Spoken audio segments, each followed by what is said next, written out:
Hello la compagnie, aujourd'hui on se retrouve pour une vidéo spéciale. Pourquoi Thierry? Voilà, j'ai souvent des questions, il y a souvent des choses qui se posent dans le milieu agricole, dans mon activité, moi perso peut-être.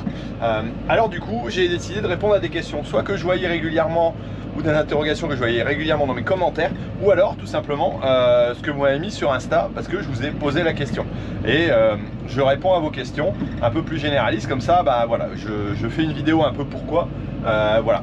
Alors, je vais commencer par répondre pourquoi je me suis levé tôt ce matin et qu'on est qu'à l'aube, il est à peine 6 h et je suis déjà parti traiter. Allez, première question. Alors la première question, c'est pourquoi Thierry, les agriculteurs vont traiter de bonne heure le matin? Sous-entendu, c'est pour se cacher éventuellement de la population, pour ne pas être vu. Alors, je sais pas si les gens le font pour ça, mais en tout cas pas moi. Si je monte mon métier sur les réseaux, c'est parce que j'ai pas crainte de montrer ce que je fais et pourquoi. Donc voilà, donc c'est pas pour ces raisons là. Les principales raisons, c'est que le matin, vous avez déjà remarqué, il n'y a pas de vent, donc ça permet d'éviter la dérive, parce qu'il y a un problème lorsque vous pulvérisez du produit. Ce sont des fines gouttes qui peuvent, voilà, tout simplement s'envoler s'il y a trop de vent. D'ailleurs, on a interdiction de traiter à partir de 19 km/h de vent, donc voilà, ça c'est une chose. Deuxièmement, parce que les plantes sont souvent plus humides, l'hygrométrie est plus élevée. Vous vous levez le matin, vous allez la roser sur votre voiture, vous regardez, vous dites tiens, il y a gelé. Non, non, c'est simplement de l'humidité. Vous avez vos carreaux humides, et ben cette rosée là, elle remonte voilà, du sol où elle descend. Alors je connais pas les phénomènes exacts, mais en tout cas, vu qu'il y a moins de soleil, l'humidité de l'air va se reposer sur les pièces les plus fraîches, on va dire, et entre autres sur les plantes. Et c'est à ce moment-là où on aura la meilleure efficacité au niveau de certains produits, une majorité de produits, et donc bah forcément ça sera plus utile. Voilà, et en plus, grâce à ça, grâce à la fraîcheur du matin et l'humidité, les plantes sont plus réceptives, plus ouvertes.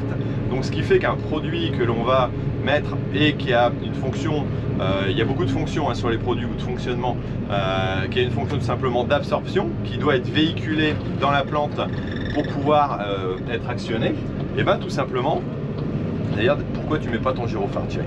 Ça c'est encore un autre problème. Et donc ça peut être véhiculé par la plante, ce qui va nous permettre nous de réduire la dose de produit.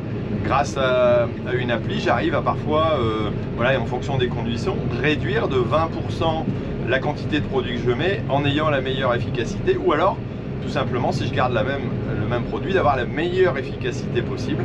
Donc je vais traiter le matin de bonne heure, c'est pour ça que je me lève à l'heure, et c'est pas parce que j'adore me lever de bonne heure, loin s'en faut.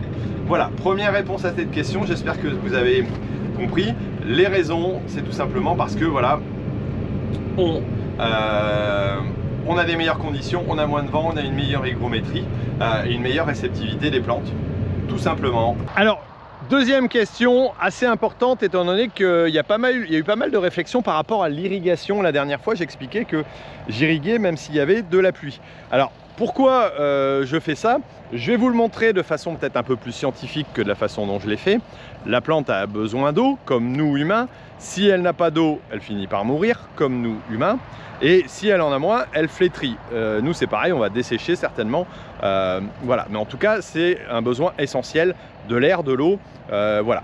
Mais quelle quantité il faut mettre et qu'est-ce que c'est que de la pluie? Alors pour ça, je vous retrouve au bureau. Je vais vous montrer un petit peu les courbes en fonction des quantités d'eau et des besoins qu'on peut avoir dans nos cultures. Hop, me voilà au bureau, comme promis, j'éveille mes belles petites lunes bleues. Ben oui, quand on a 50 ans, tiens, c'était une question qui m'a été posée aussi, ou plutôt 52 ans précisément. Et ben, je sais que ça se voit pas, mais en tout cas, ça crée des problèmes de vue. Donc, par rapport à ça, je vais vous montrer donc pourquoi j'irrigue. Voilà, alors je vais reprendre mon application de chez Sencrop, et là j'ai deux modèles en plus qui sont intéressants à voir. On va voir, il y en a même trois, parce que je fais des essais aussi avec eux, donc ça c'est plutôt sympa, mais on va voir différentes choses. Voilà, sur l'irrigation, ici par exemple, je vais vous montrer une courbe qui est assez significative. On a donc les pluies qui sont en bleu, elles sont enregistrées par mes pluviomètres qui sont au niveau des parcelles, pas tout à fait dedans mais à côté, donc on sait la pluie qu'il est tombée exactement, et on a les irrigations qui sont en vert. Alors pourquoi en vert? Et là c'est réparti sur 2 journées différentes parce que tout simplement quand on démarre une irrigation, on dit je l'ai démarré à 7 h du matin, je l'ai fini le lendemain matin à 7 h par exemple. Si c'est un tour de 24 heures, ça peut arriver si c'est très long et qu'on met pas mal de flotte. Donc voilà, ici par exemple, on a la courbe et je suis descendu assez bas dans cette parcelle-là. Et là d'ailleurs, on voit que je suis arrivé en dessous du seuil. Je vais vous expliquer le seuil, pourquoi, ce que c'est. Mais grosso modo, voilà, dans mon sol, mes réserves sont en train de s'épuiser et la plante va commencer à se fatiguer.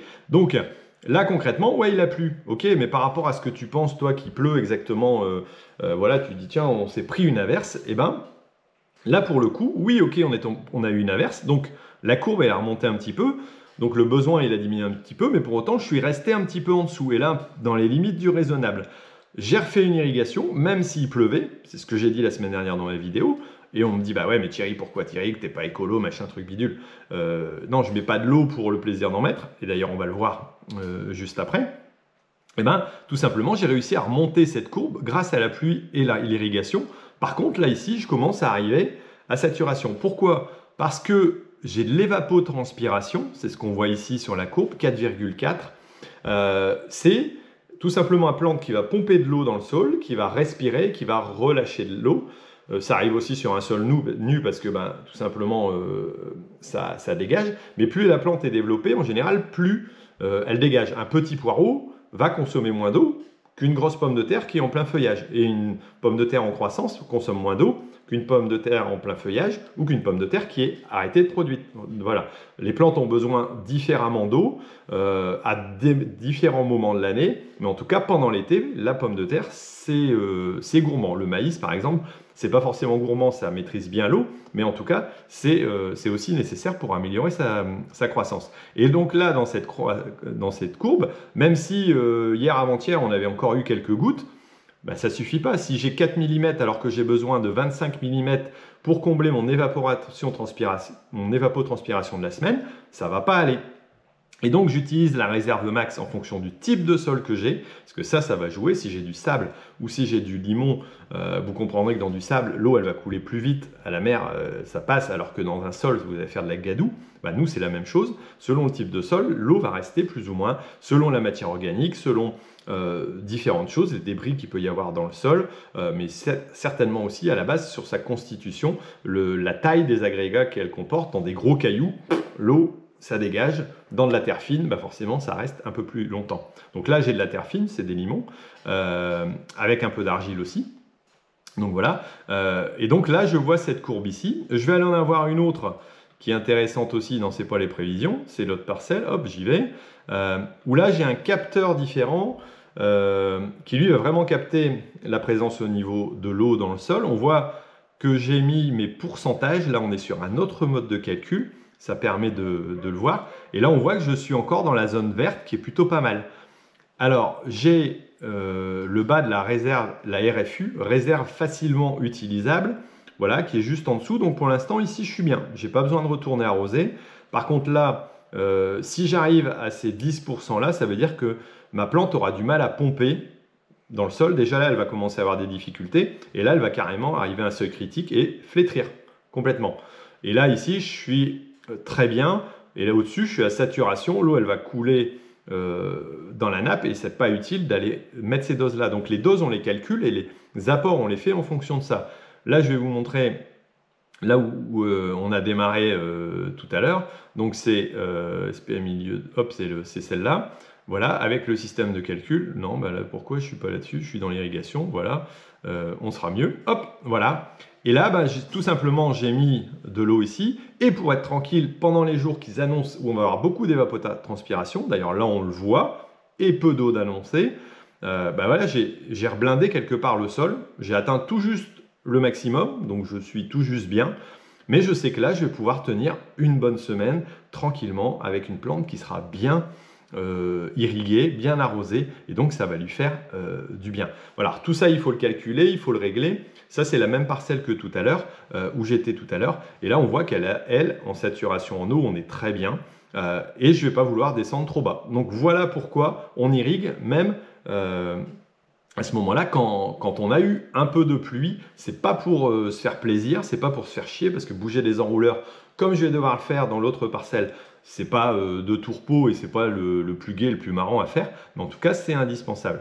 Et j'ai une autre question qui m'a été posée, pourquoi tu traites Thierry? Et ben voilà, tiens, je vous montre une autre action que j'ai là.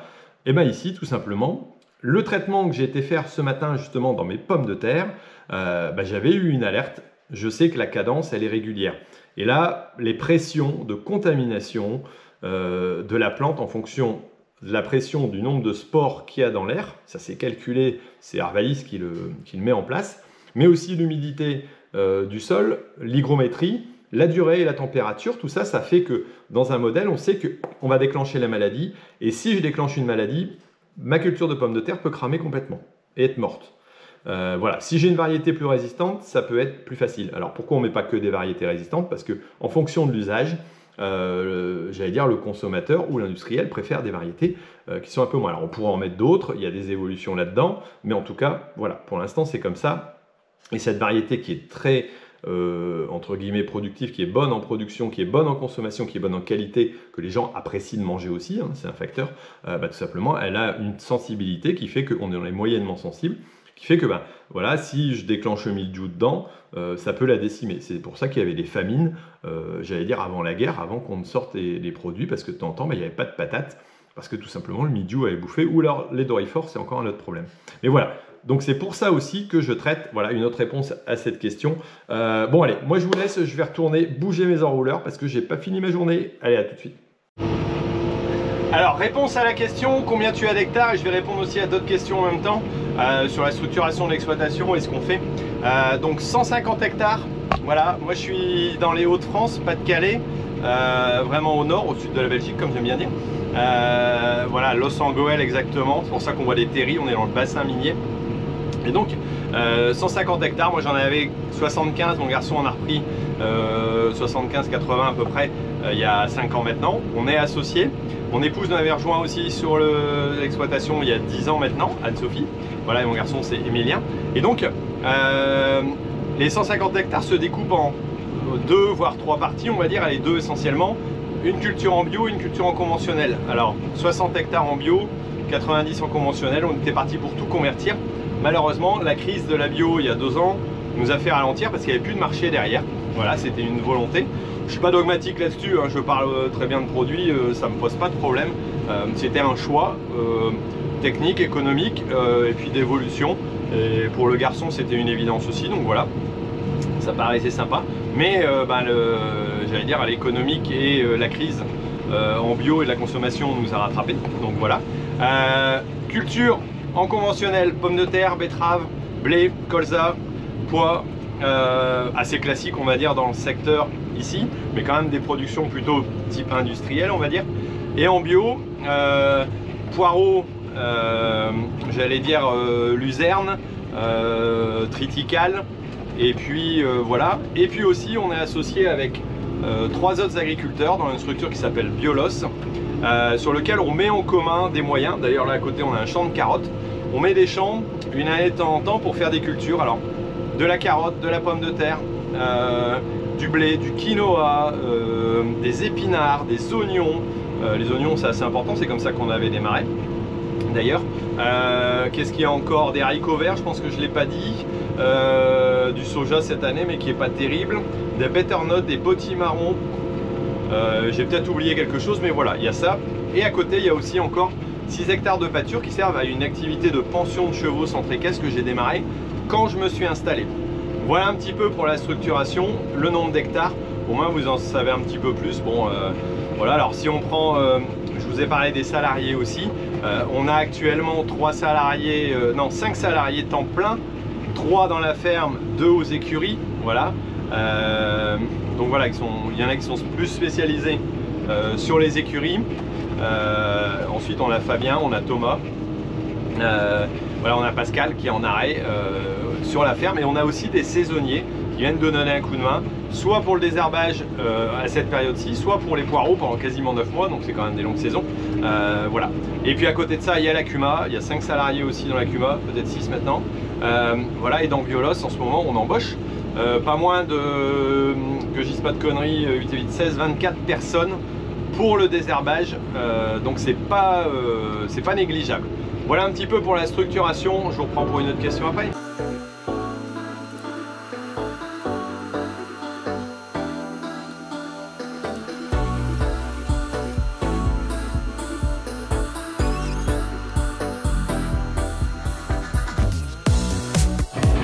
Allez, je vais prendre une page complète de questions sur Insta. Si vous voulez me suivre sur Insta, d'ailleurs, n'hésitez pas. Voilà, je mets aussi des contenus un petit peu différents. Serait-il possible de vous rencontrer et de visiter l'Akuma? Alors, oui, on le fait de temps en temps. Je le ferai aussi de par l'application dans les box que je suis en train d'installer. Mais pas tout le temps ni n'importe comment. Mais oui, c'est pas impossible. Arthur, en plus, si tu es réellement de Liévin. Ou alors si c'est ton nom de famille, mais j'habite à côté. Voilà, mais c'est pas impossible maintenant à organiser. On peut en reparler. Pourquoi tu pulvérises? J'ai expliqué ça, pourquoi je pulvérisais, tout simplement par rapport par exemple aux pommes de terre, hein, voilà. Où en sont tes moissons? Mes moissons n'ont pas commencé. Ici dans le secteur et pour l'Akuma, on a démarré de l'orge et du colza cet après-midi. Ça démarre tout juste. Voilà, on est le 18 juillet. Mais moi pour l'instant j'ai fait le tour, j'ai rien de bon. Le triticale n'est pas encore bon même si les épis sont couchés. Le colza il y a encore des gousses vertes, donc peut-être courant de semaine prochaine on va attaquer ça. Ça fait une semaine que je vous suis, alors question, quelle culture vous faites? Je l'ai expliqué tout à l'heure, donc voilà, j'y ai répondu. Tin 01410. Voilà, alors tu as ta propre Kuma depuis combien d'années? Aussi, ou sinon j'adore tes vidéos. Écoute, merci pour les vidéos. Je n'ai pas ma propre Kuma, je suis adhérent d'une Kuma. J'en ai été le président à une époque, donc oui, je suis bien impliqué. J'ai beaucoup de matériel en Kuma. Une Kuma, c'est pas la propriété d'un agriculteur, mais la propriété de beaucoup d'agriculteurs. Nous, on est 32 en l'occurrence. Voilà. Depuis combien de temps? Moi, depuis que je suis installé, mon père l'avait créée. Elle date de 1992, si je me trompe pas. Voilà. Et voilà, donc ça fait 32 ans qu'elle existe. On a fait les 30 ans. Il n'y a pas si longtemps que ça, et ça ne m'appartient pas, mais ça m'appartient un petit peu quand même parce que je suis adhérent. Il faudra comprendre le système des Kuma pour mieux le comprendre. Attends. Oui, j'ai une question. Est-ce que là où tu es, les sols ont du potentiel? Alors, oui et non. Oui, par rapport au reste de la France, on est dans des zones à potentiel élevé. C'est clair, on a des rendements.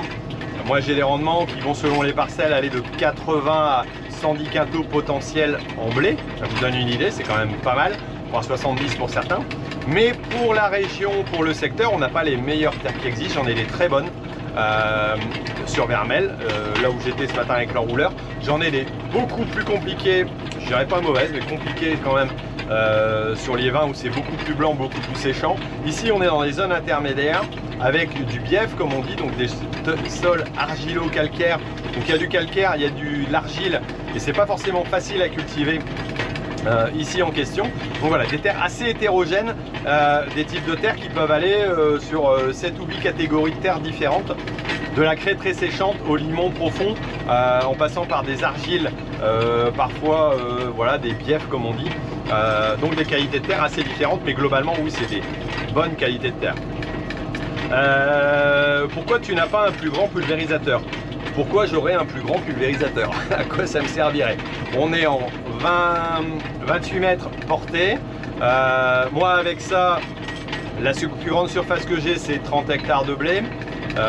Voilà, sur une culture.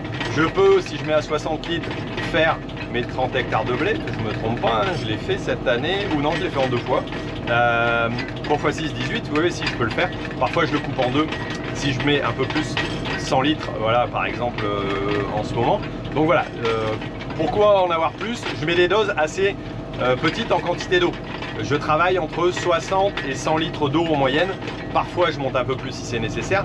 Donc voilà, dans ce cas-là, j'ai pas besoin de plus. Et pour l'azote liquide, ça pourrait être utile, mais j'en mets relativement peu.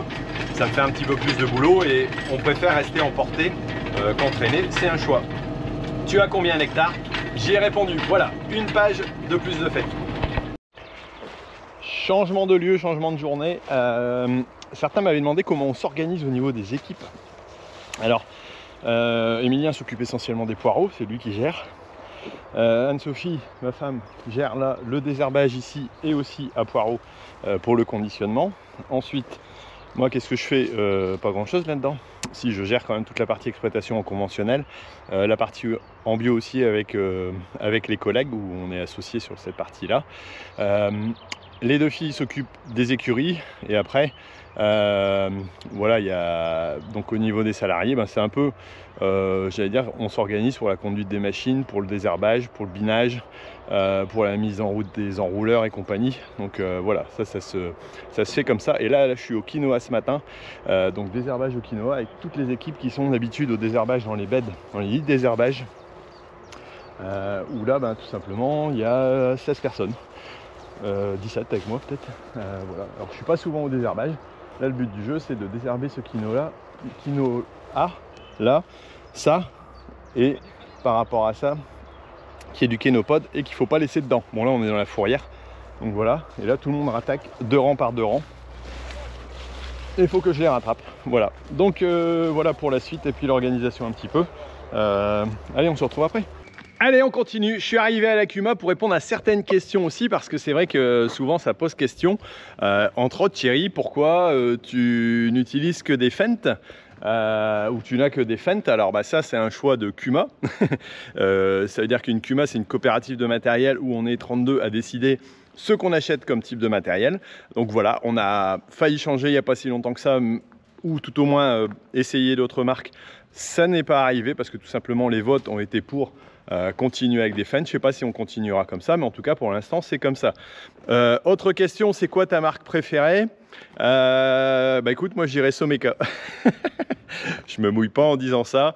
Non, j'ai pas. Alors j'aime bien les Fendt, j'aime bien du John Deere, j'aime bien les Valtra, j'allais dire. Voilà, et je connais pas toutes les marques non plus, donc clairement j'ai pas tout essayé, donc je peux difficilement parler de tout là-dessus. Mais en tout cas, voilà. Autre question, pourquoi on n'a pas de John Deere? On en a eu à une époque, on en a pu. Moi, j'en avais acheté un, j'ai eu un Fendt à une époque, un 312 si je ne me trompe pas, un 6620 en John Deere. Ça remonte quand même. Hein. Et puis après, on est resté qu'avec du matériel de CUMA et le reste, voilà, c'est les anciens tacos qui me restent. J'aime bien aussi Renault, tiens, oui, comme marque Someka puis Renault, je dirais, vu que c'est ceux que j'ai chez moi. Voilà. Et puis en termes de matériel, vous m'avez posé une question qui était: est-ce que vous avez changé de batteuse? Eh ben, oui, on a changé de batteuse et on est parti sur celle-là. Je vous dis pas le modèle, je vous dis, vous voyez la marque, vous avez compris, mais ça on le verra dans les prochaines vidéos moissons qui vont bientôt arriver parce que là ça commence à tourner ici autour. Bon, nous on va d'abord s'occuper du foin, d'ailleurs c'est ce que je vais aller faire là tout de suite. Allez, endaimer une partie des parcelles, ça sèche bien, je pense qu'on va arriver à faire du foin, donc ça devrait être sympa. Allez, on est parti ensemble là-bas, puis je répondrai encore à une autre série de questions. Alors, petite question suivante, là on est en train de rentrer les foins. On l'a fait en 4 jours.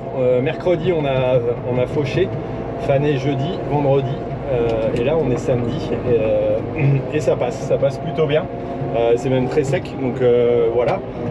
Allez, on va passer aux questions suivantes. Alors si c'est pas déplacé, quel âge tu as et la relève est assurée? Alors j'ai 52 ans, voilà, et oui, la relève est assurée parce qu'il y a mon garçon qui est en train de presser d'ailleurs là à côté, qui tourne et qui a repris alors une autre exploitation, qui reprendra la suite. Alors voilà, il a 25 ans, donc pour moi la relève est assurée. Après qu'est-ce qui arrivera derrière, bon, on verra bien, hein, mais voilà.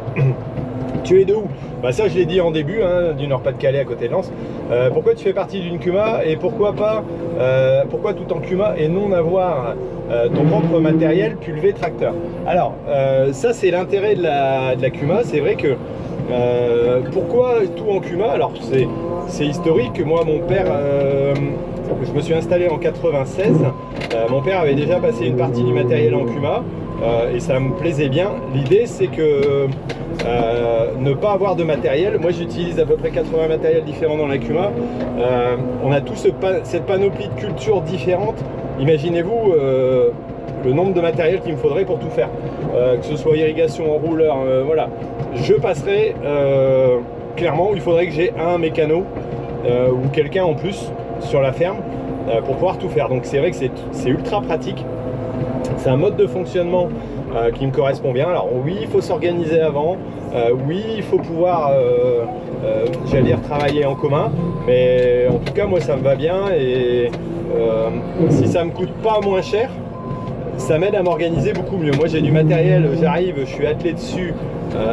Voilà, j'arrive à faire ce que je veux facilement. Parfois j'ai des petites surprises comme ce matin, j'arrivais pour prendre l'Andener, ce que on ne s'est pas coordonné avec Emilien et puis on n'avait pas réservé tout simplement l'Andener. C'est un collègue qui l'avait. Bon, on a attendu ce midi pour pouvoir commencer. Donc voilà, c'est pas non plus la cata. Donc voilà, ça c'est une chose. Pour ceux qui ne connaissent pas, une CUMA, c'est une coopérative d'utilisation de matériel. On est plusieurs agriculteurs. On demande à la banque de nous prêter des sous pour pouvoir acheter du matériel ensemble, comme le ferait un particulier qui veut acheter du matos aussi. Voilà, on emprunte à la banque, hein, clairement, c'est ça. Et derrière, on a le matériel dont on veut. Moi, j'ai une centaine de matériel de disponibles. 15 tracteurs, on a 4 télescopiques, on a le pulvé, on a beaucoup de choses ensemble. Donc non, clairement, je ne passerai pas à un autre système. Maintenant, je comprends que les autres puissent être autrement. Hein. C'est pas du tout une, j'allais dire une obligation d'être comme ça pour avoir une ferme qui fonctionne bien. Mais voilà. Bon, là, je suis en train de charger. Il faut pas que je fasse de bêtises en même temps. Hop, et allez, question suivante. Pourquoi tu fais partie d'une CUMA? Voilà, j'ai expliqué, ça on l'a fait. Pourquoi le métier agricole a du mal à recruter? À ton point de vue, bonne continuation. Bon, tu fais quoi comme culture? Ça j'ai répondu. Alors pourquoi on a du mal à recruter? On rend pas le métier agricole sexy. On parle pas de nous de façon souvent très positive. On dit que les métiers de l'agriculture sont durs. Même nous, on se plaint en général. Voilà, donc l'image de l'agriculture est plutôt pas extraordinaire, dans le sens où on dit que c'est les métiers qui sont mal payés, qui sont compliqués. Donc voilà, concrètement, c'est pas forcément bien vu, donc voilà. Petit arrêt 2 minutes pour aller voir le serrage des ballots puis discuter avec Emilien, voilà, mais ça se travaille bien, c'est du beau boulot, je suis content. Et ça a séché un peu fort, on n'est pas fort en humidité, mais bon, ça se tient, ça va faire du beau truc. Et alors, pour continuer sur le sujet, alors nous on arrive à recruter quand même, ce qui n'est pas forcément évident. Alors il faut qu'on fasse des efforts, nous en agriculture, pour communiquer différemment. Bon, c'est pas moi qu'il faut le dire, mais bon. Voilà, il y a énormément de gens qui adorent les métiers de l'agriculture.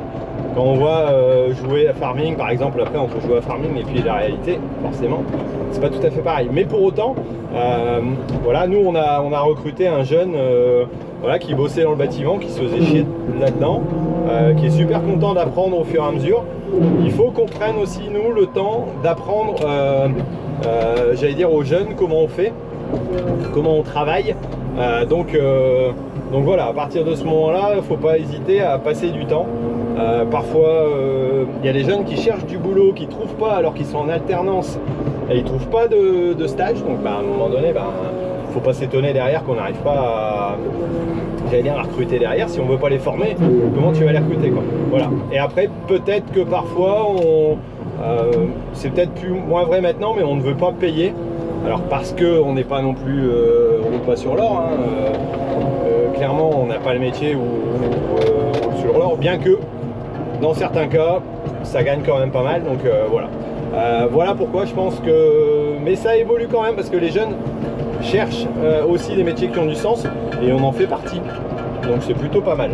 Allez, question suivante.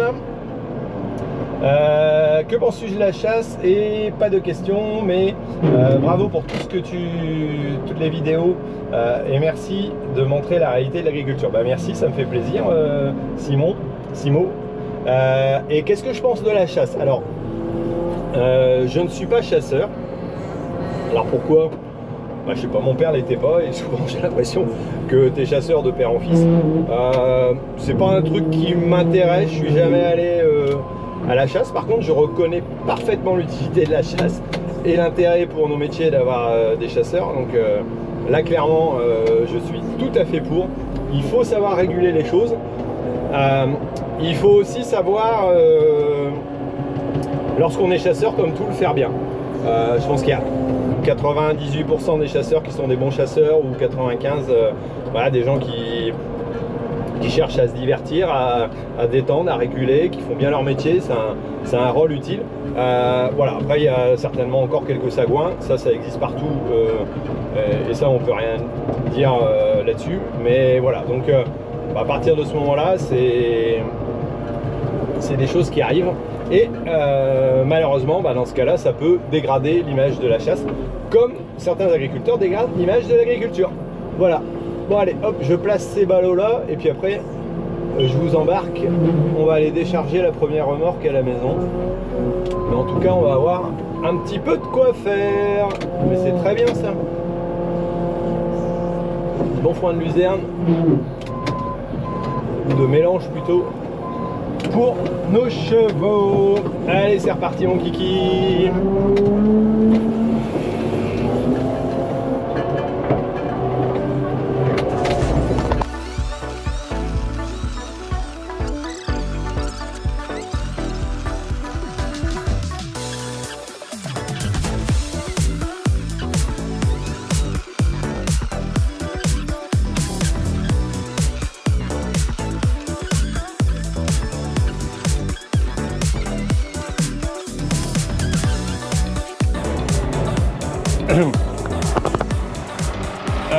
Ouais, faudrait peut-être que je prenne l'attache. On va accrocher ça et hop, c'est parti. Hop, voilà. Alors là, j'attache pas les cordes, on est dans les champs, donc je perds pas de temps entre guillemets avec ça. Je le mets et j'attache à chaque fois qu'on est en ville. Et là, ça se tient. On va rouler doucement. Puis ça devrait aller. Allez, c'est parti.